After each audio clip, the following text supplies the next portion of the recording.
folks, for those that are already in, give us a minute or two just to let others join, and then we'll get started. Appreciate it. Good afternoon, everyone.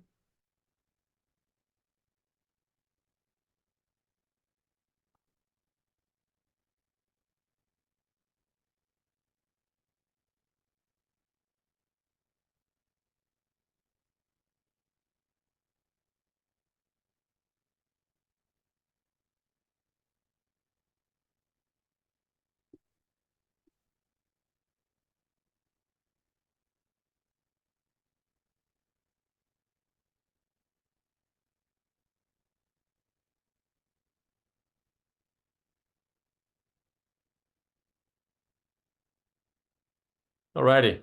Thanks, folks, for joining. Let's get started here a minute after the hour. Just quickly for introductions, I'm Tim Gunderson, the CEO at VComply. We're a compliance and risk software company. My guest today is Tom Klein.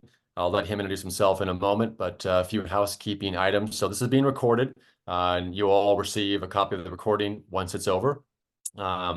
And also, there should be a method, whether it's chat or the Q&A button here on the Zoom, that you can submit questions, feedback, thoughts, comments throughout. We'll get to them for sure. We might wait towards the end, but we'll definitely get to them. So please feel free to ask questions throughout the session.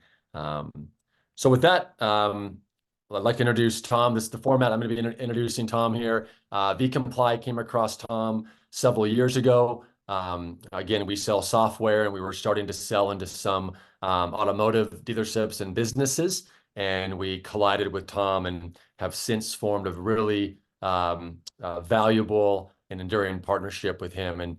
And he is definitely an expert in his craft and his field. So I'm going to be basically trying to extract stuff out of Tom's brain today in a somewhat of a formal manner, but we'll hopefully keep it fun and engage. So Tom, I think with that, I'm going to ask you to introduce yourself just to give background and context. But for the folks you might not know, Tom has put all this stuff in his brain in a book, and it will be, it's the final stages of being published right now.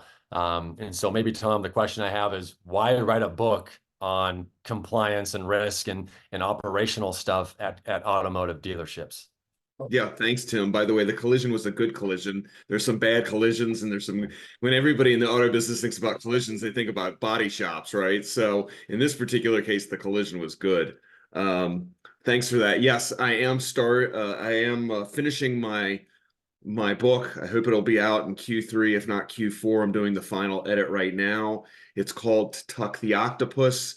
And for those of you who are watching who don't know, the analogy is that like running a dealership is like trying to tuck an octopus into bed, but the tentacles keep flopping all over the place. So my job when I was a dealership owner, and I was an owner for 30 years, family dealership. I'm a third generation car guy. My family's been in the business since 1925. So next year will be 100 years. I got all the problems. They all landed on my desk. And to talk about collisions where problems come in, they're usually compliance related, but certainly everything has to be triaged from a risk perspective. And so whatever the problems were, it was my job to solve them. So I quickly learned that most problems at dealerships, for anybody who's listening, if you've heard me before, dealership problems come on two legs. It's either a customer problem or an employee problem. And if you're solving most of those problems, then you're going to handle 70% of the dealership problems. And so the genesis of me writing this book, which I wrote one chapter at a time over the last 4 or 5 years, and then have combined them all, was trying to basically, there is no other book on risk as far as I know. And so this will be the first book to talk about risk. There are several other books on compliance. Most of them focus on the F&I. My book does not just focus on F&I. It focuses on HR. It focuses on, anything and anywhere that problems arise in the dealership. And usually, like I said, it's a result of a customer problem or an employee problem. So we talk about how to run with bad news and walk with good news to make sure that you're you have a culture to make sure that those compliance items or those problems bubble up to the right person so that the problems can be resolved and managed. If those problems aren't resolved and managed, then they quickly become very expensive. And there's a notion in the claims business that your first loss is your best loss, which means that the quicker that you can get rid of the problem, the less money you're going to spend on resolving it. So I've enjoyed writing the book for the most part. It's a lot of work, in addition to my other dealership work and traveling and speaking and all that stuff. But hope it'll be out soon, and we'll see how it goes. Yeah, that's awesome. We can't wait to see it. And I've already shared some experts of it with me, and we've already co-opted some of your content because it's really interesting. So this, you mentioned the octopus kind of metaphor or symbol or analogy. We're calling this session kind of corralling compliance. Talk a little bit more about the tentacles that you see popping out of the bed. It is corralling, and you and I have spent time. It's sometimes, compliance means different things to different people, and certainly across industries too. So talk specifically, what does compliance mean? Do folks in this business use the word compliance? Is it just trying to get this stuff done that is incredibly hard to coordinate and to corral? Maybe spend a few minutes on what exactly is this stuff? Yeah. So nobody likes to comply, right? If your wife told you to comply, you wouldn't be so happy with her. And so, human nature is people don't like compliance. So I'm trying to get the word compliance kind of out of my vocabulary a little bit. And if you think about it, all compliance is someone, a person at a business has to do a thing, whatever that thing is, at some point in time and needs to prove that they've done it. And when you think about kind of those four pieces, that encompasses compliance. And when we were talking about what to name this, corralling your compliance, you've got all kinds of people all over the dealerships in this particular case doing all kinds of functions, but I don't see anybody tracking those functions. There's no one source of truth, if you will, or one, as I like to call it, the one throat to choke, right? The one place to go to see what all these people are doing. And so when we're talking about corralling compliance, whether or not you're using other solutions, I've got lots of clients who use other SaaS solutions. This goes along with that in making sure that there is accountabilities and responsibilities that can all bubble up with software as the help and make sure that people are doing the things, and so that you're managing them instead of picking up the phone and calling them all the time or sending them Excel spreadsheets or trying to figure out which version of a document is the last one, right?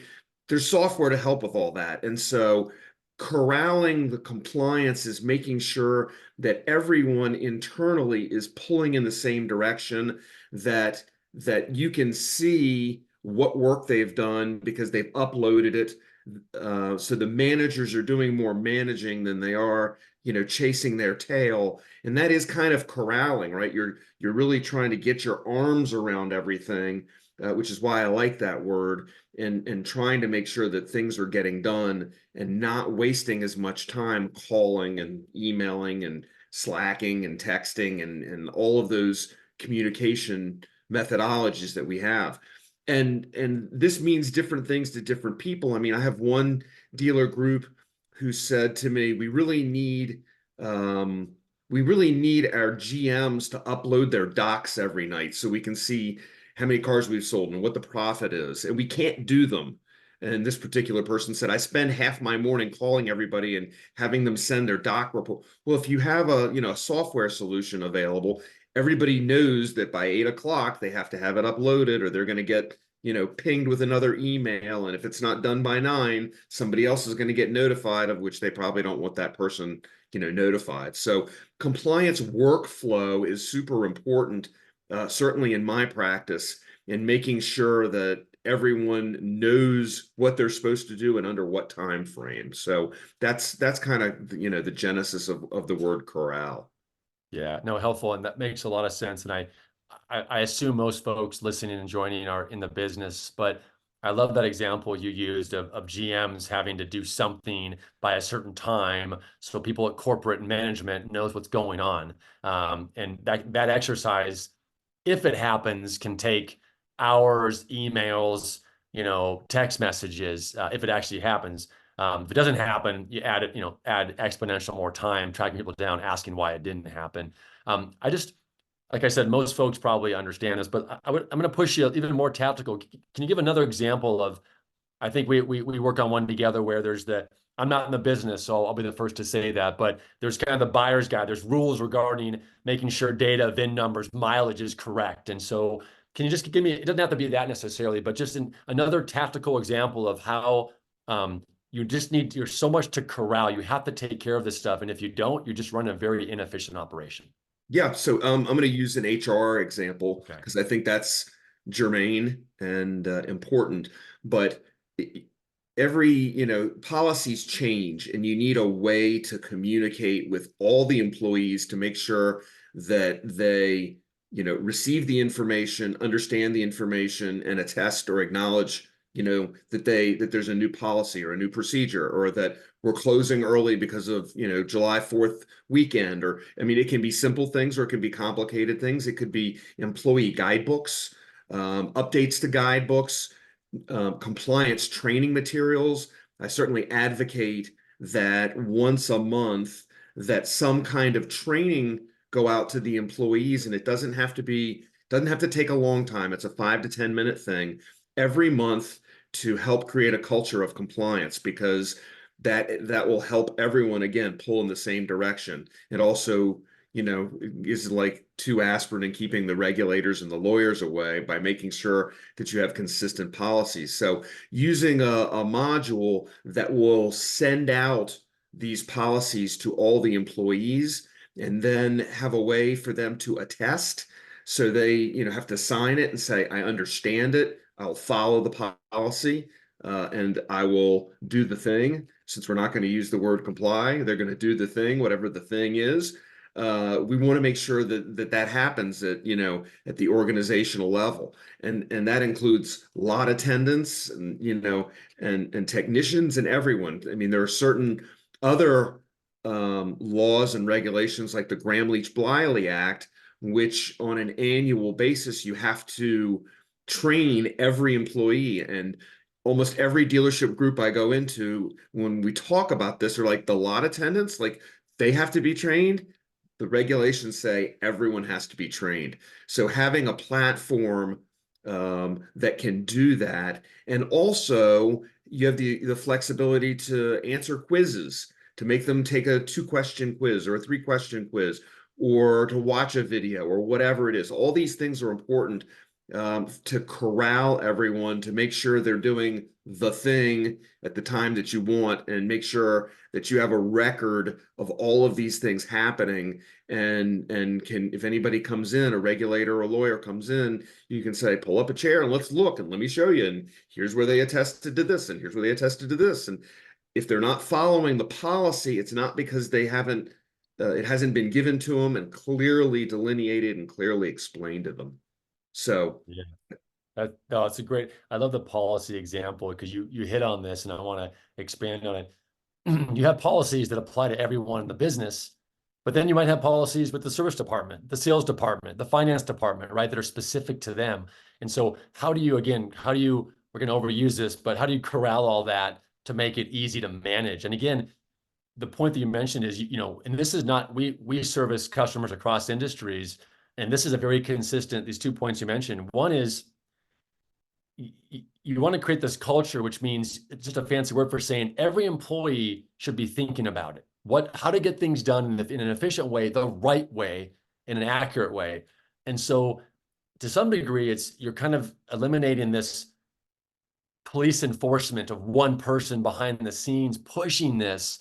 And you want to actually have them you want the employee base to pull. So you're basically kind of distributing the burden of this getting things done appropriately and accurately throughout the company, right? And so one's like the carrot and one's the stick. And if you get to a business where employees, when new people start, they're saying, hey, make sure you read the code of conduct policy, or you're in sales, make sure you read the customer sat policy. You get this place where you don't have this one kind of czar or dictator that is, enforcing this, and everyone else is kind of like rolling their eyes saying, here we go again. So one is this distribution idea of doing this to where the employees can grab it and they know where it's at. And then two, the retention. So you mentioned this concept of, do you want to just check a box and say you're good? That's fine. Most businesses probably do that, but you want people to retain it. You're going to spend the time drafting this, approving this, creating this, because you've got this objective of how you want the company to operate and how you want to get work done. Send a policy out. And this isn't the SAT or some crazy exam. It's, hey, we're going to ask you 3 questions. Make sure you actually read it and retained it. And then, like you said, if you ever do get audited externally or even just internally to make sure you're doing things right, you have a really, really nice history saying every employee has not only read this and agreed to it, but they've all answered 3 questions. So the odds of them retaining this and actually doing this daily goes up significantly. Right. One of the objections that I hear is it's burdensome to the employees and they're not going to do it, and these kinds of things. I just had a client who and I love this. We had a 95% attestation the first time we sent out a policy. So, and with literally no one calling anybody and saying, why do I have to do this? Or, this is terrible and this is awful and that kind of thing. I also love this particular client because if they don't do the thing by the certain period of time, they get locked out of their computer. They just lock them out, which I love. And you can imagine that it only takes 1 or 2 people to get locked out before they understand that they don't want to have to call the president of the company to ask permission to get back into their computer. So that's great. And then to follow on to your point, it's the difference between working in your business and managing your business, right? If you're managing your business, you're not the ogre and you're not the overseer with the whip and making sure everybody gets done. It's just understood after a minute, usually it's a month, or as soon as they get locked out of their computer. After a few people get locked out, they understand this is just how it is and it needs to continue on. And that brings up a good point of change management, which I run into a lot. And the most important thing when you're implementing a new policy or a new way of doing things is to ensure that you're doing, and I'd like to say, 1 new policy rollout per month. And you make sure that policy, whether it's your Graham-Leach-Bliley policy or your buyer's guide that you mentioned before, which I can talk about in a minute, make sure you're rolling out that policy, and then the people who are checking behind it have the opportunity to check behind it. Then you can remediate by retraining when necessary. If you try to roll out more than 1 thing a month, and sometimes some policies, they take 2 months to roll out, to then check behind, retrain, recheck to make sure, again, everybody's pulling in the same direction. Because those people who say they have a compliance policy with no auditing or no checking behind it really just have a pile of paper sitting somewhere, because you don't know if people are complying with your policy unless you check behind it. So the checking behind it, while it is tedious and can be cumbersome, it's the most important thing, because otherwise you don't know whether anybody's following what you want them to do. Yeah, makes a lot of sense. Excuse me. And we're hitting on I'm making some notes. We'll come back to the concept of kind of how do you do this and some ideas. That's why I'm here, obviously, folks. But I think this is interesting. I still want to kind of keep digging into this a little bit. You work with dozens and dozens of these dealers at any one point in time, and you have for so many years. Things obviously change. The world's dynamic. What is something that's happening now that you think is, what's been a new shock or a shock that's coming that you're talking to these folks about right now, real time? Yeah, so it's a great question. So the first thing is the new CARS regulation. For those who don't know, CARS stands for Combating Automotive Retail Scams.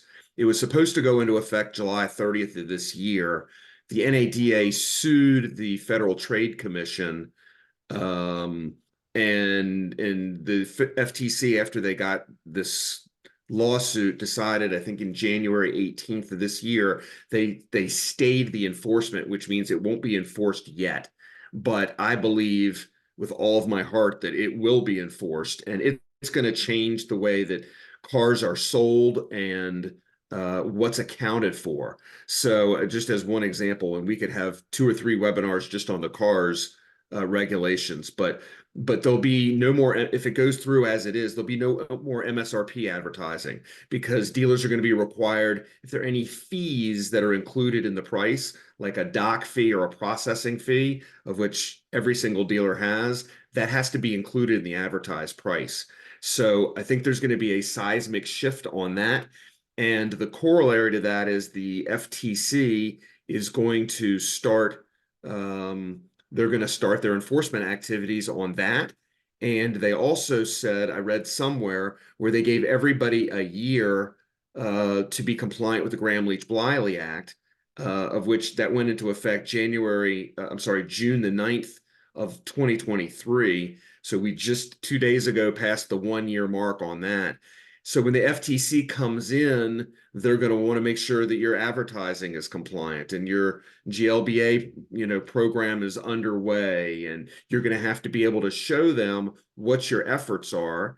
And a lot of dealerships have bought SaaS solutions but aren't working on them, and so that's a problem. And so if the dealers who are watching who haven't been working on their GLBA policies, they should get on it, because I think there's going to be increased enforcement, and that there's also political will behind that. Not to go on too much on this, but so as the Republican Party has become more populist, and this is not my personal politics, this is kind of generally accepted, but as the Republican Party has become more populist, it has unusually aligned with regulators.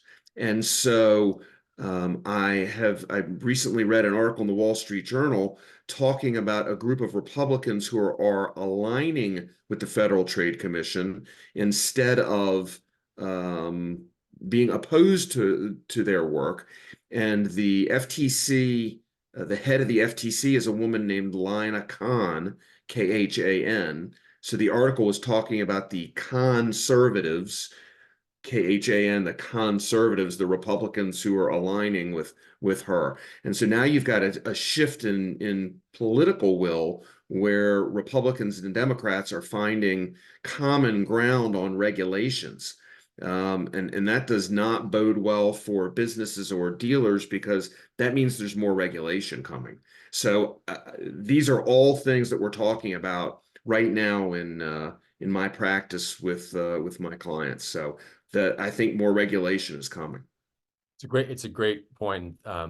Since the GLBA has been out for, like you said, a year plus, how, maybe just briefly, but how are some of your, how is this going?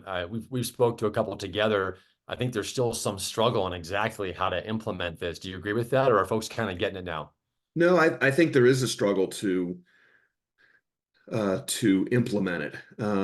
Too often, I think there are people who are running the stores who are making decisions, and they like to buy software to fix a problem. Except in this particular case, the software, regardless of what software you have, whether it's a SaaS solution or a flexible software platform or an automotive only or not, is they have this software and they've bought it, but they're not utilizing it.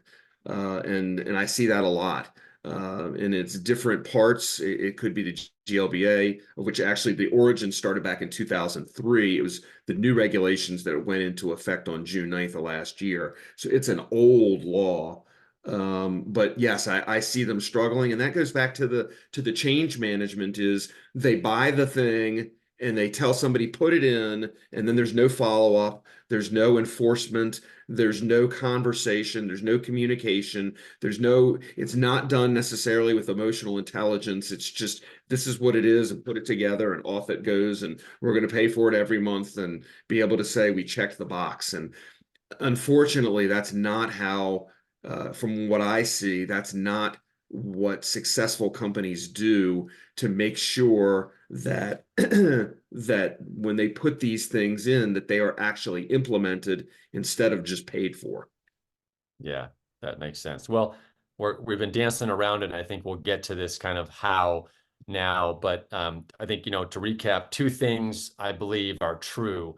Um, uh, One, there's a lot to corral when you're running a dealership business, right? There's just the octopus tentacles. That's fact. You have to corral all these items to get stuff done efficiently, accurately, and correctly.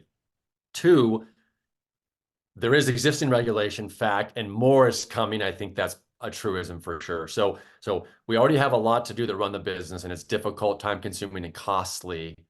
And now we're going to have more to do going forward. And if you don't, some of the, I would call internal controls, operational stuff, if you don't do it, that's fine. You're just going to hire more people. It's going to be a little sloppier. It's going to take more time. That's fine. There's all kinds of businesses out there that operate that way, and that's okay. Nothing wrong with that. But when you layer on heavier, more complex, and perhaps more stringent regulations that come with penalties and violations and potentially fines, the job's getting harder. And so I think now's a good point to transition. You've mentioned, emails and spreadsheets. You mentioned a lot of point, these all software now is kind of made in the cloud where you log in with your email and a password solutions. What have you seen from what we call like the software stack, or the software that are sitting around auto dealerships right now? Is it mostly spreadsheets and the Microsoft Office stuff people are getting by with, or have they bought a bunch of point solutions and tried to cobble something together, or is it a combination? Well, I think first of all, just to follow on, the FTC fines are up to $51,744 per violation, and the FTC has left loose what a violation is. If you're making the same mistake over and over and over and over, nobody knows whether that's one violation or you make it 10 times, and is it 510,000 or is it 51,000? So that's item one. Dealers' tech stacks are crazy, ridiculous, and complicated. A single point dealership can have anywhere from 15 up to 30 different pieces of technology. And none of it kind of ties everything together. And so it's very disparate pieces, and different people use different pieces, and some only use one, and it's very siloed. With the exception of the dealer management system, the DMS, which everybody kind of has to feed into. So I see all kinds of different solutions, but none really in the automotive business where everything is pulled together and corralled. And that's where our conversations about why VComply is so useful, from my perspective, is that it gives everyone the opportunity to take complex things and make them simple. And you can do it on a repetitive basis, right? If you want somebody to check something once a month, then you simply schedule it. It sends them an email when the task becomes open. You set the time frame up, the task becomes open. They know they have to do it and do whatever the thing is, whether it's a picture proving that they did something, or a report, or a Word doc, or whatever that it is. And again, that helps to manage the business, and makes your time more efficient. Does that answer your question? It does, and it was a leading question, as many of these are. But I've been in software for almost 2 decades, not quite, and with the proliferation of these business applications that are easier to build now because you build them on servers and you can give you a password and an email, and you're good to go. They've tended to be what we call these point solutions. They solve something very narrow. Not necessarily a bad thing, because the folks that are developing these typically have experienced that particular pain running a business, and they think software can solve that. In many instances, it can. The trick is businesses just don't have one pain. They've got they've got full body pain. And Right. so guess what that means is you end up with 20, 30, 40, your numbers in the dozens or so of number of software vendors at auto dealerships is pretty low. I worked at a company that was for folks that might know, it's kind of like a 1Password company that you do 1Password and it gets you into all your applications that you're using. That company was interesting, but one thing was interesting is we had purview into how many applications. We were at the front door with the deadbolt, and so we saw the number of applications. We published a report every year, but across all industries right now, it's more like 60 to 70 cloud-based apps across Right. all industries. It's absurd. Right. And you're Right. paying for these every year. Good news is it's rental software, so when a year comes up, you don't want it. But once you start getting usage, it's hard to turn things off and turn things on. So I just want to underscore the fact that the folks on this call, they're not unique, that everyone is buying these cloud applications. Are very easy to procure now because, again, you just log in and log out.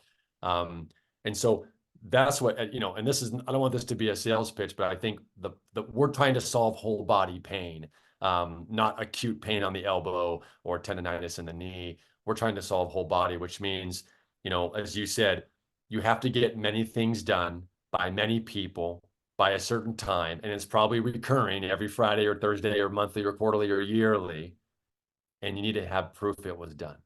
And Right. and and then that's kind of the theme. But to your point, you want to keep people kind of in the flow of work. So you don't want to have to educate people on a whole new thing every time.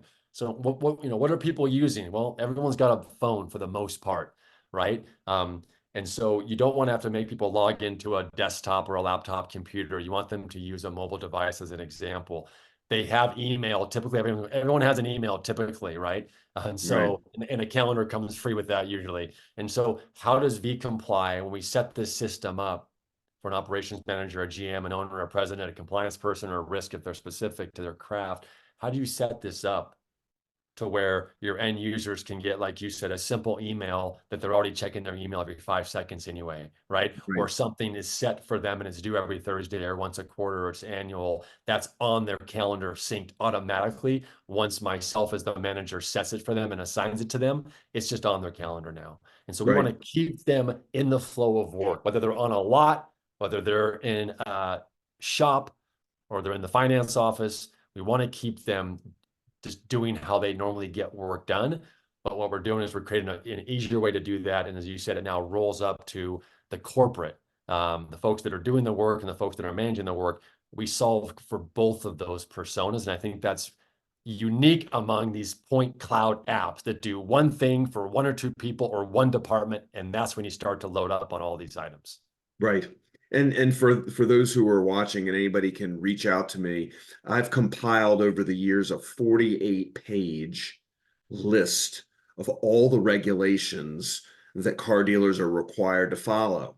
And it's an absurd list. I mean, it's obscene. And there are a lot of great SaaS solutions out there that do the thing.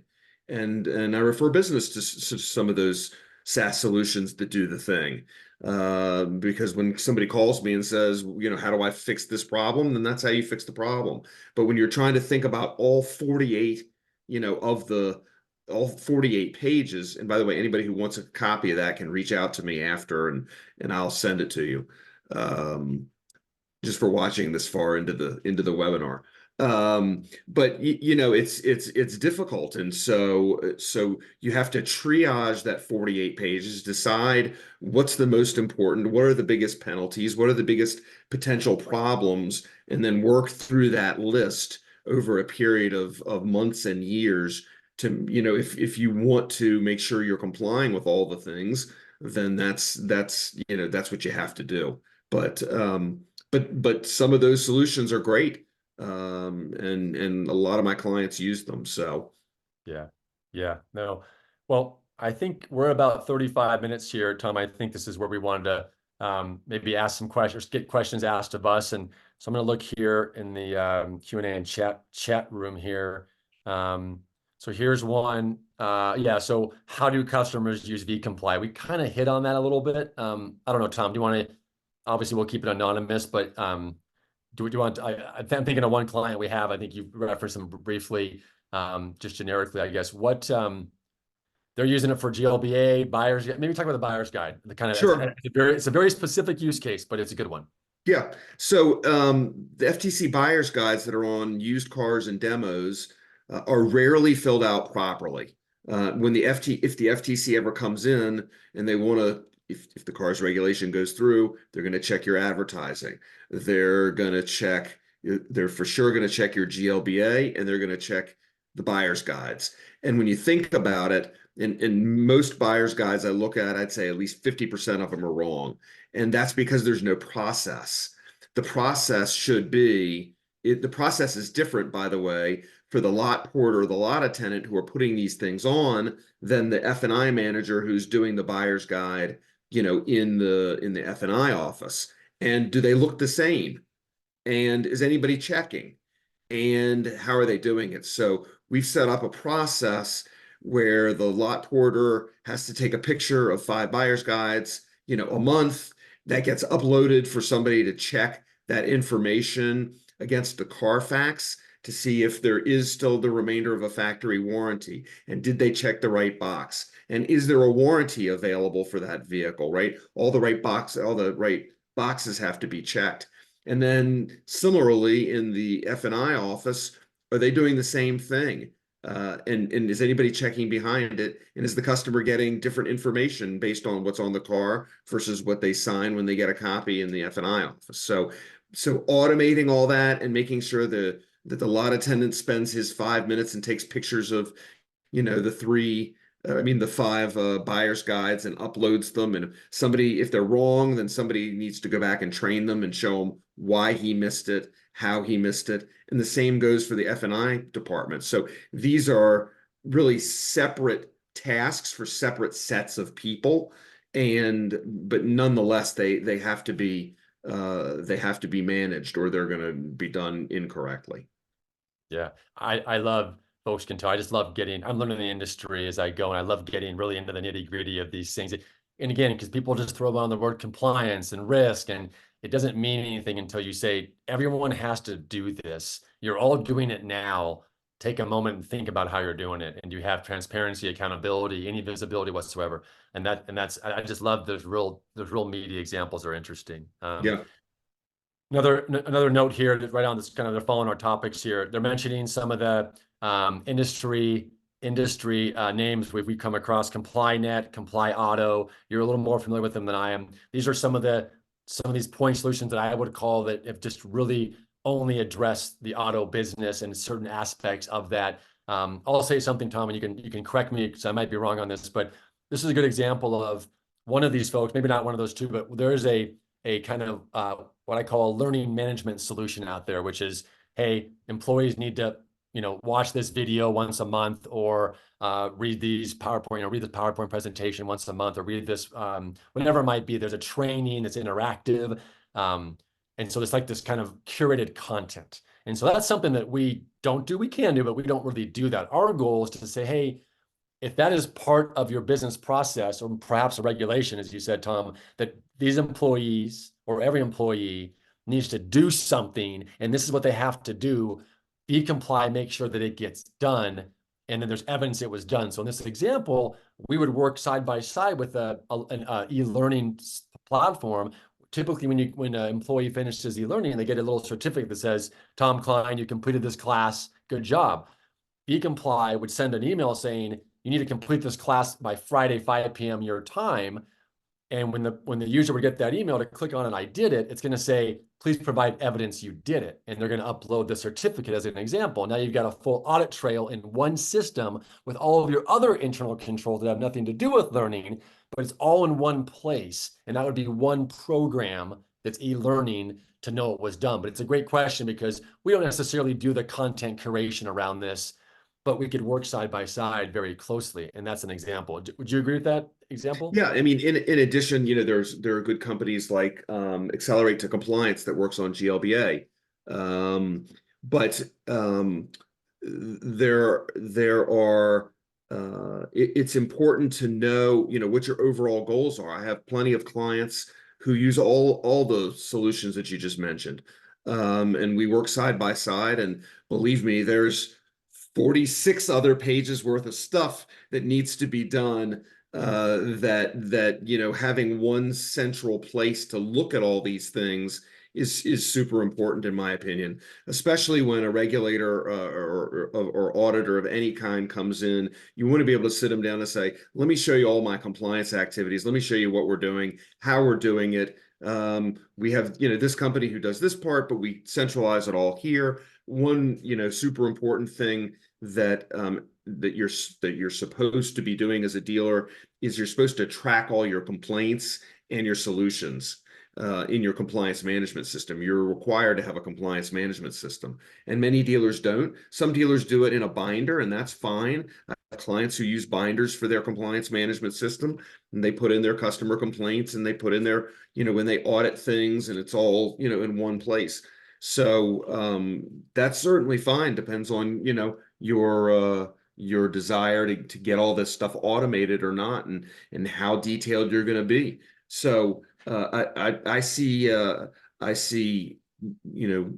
the ability to do that with VComply and still have those other solutions when clients want them. And there are some times that I have some of the other solutions that you haven't mentioned, that customers can consolidate some of them and reduce some expense too. So it's just a matter of, what their business goals are and how they want to run.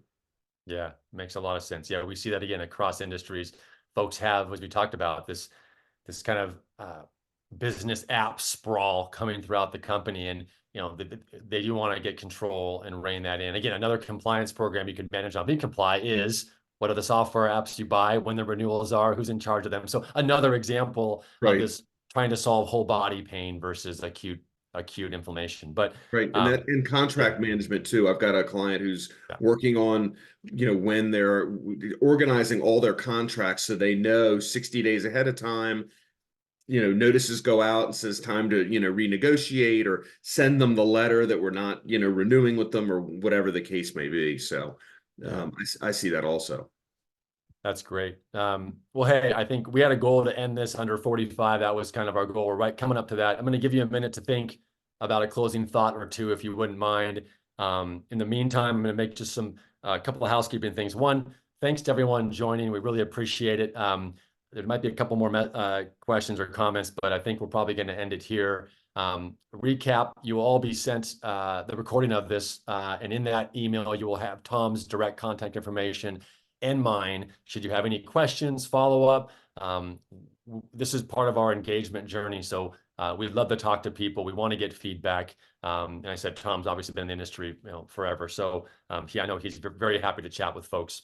And then two, we're going to be doing more. This will be a series, so you'll see more conversations. Tom's book's coming out, so please keep an eye out for that. We'll probably send reminders around that. We both have fairly active LinkedIn, for better or worse. That's kind of the professional social media platform, and Tom and I and VComply are very active on that platform. So please like us, friend us, repost us, connect with us, whatever it's called these days. I can't keep track.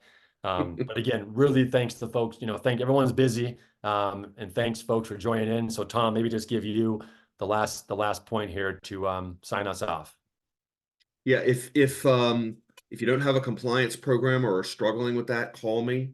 I'll tell you how to start. That's super simple, and we can that'll be, not without the meter running. So just call me and we can talk about that. Or if you have a specific question, just pick up the phone and call me. I'm glad to answer it. Happy to connect and happy to answer any questions. So I appreciate everyone listening. Awesome. And most importantly, Tom, thank you so much for the time. This has been great. It's been great working with you, and we're excited about the future too. Great. Great. Thanks so Thanks, much. folks. Take care.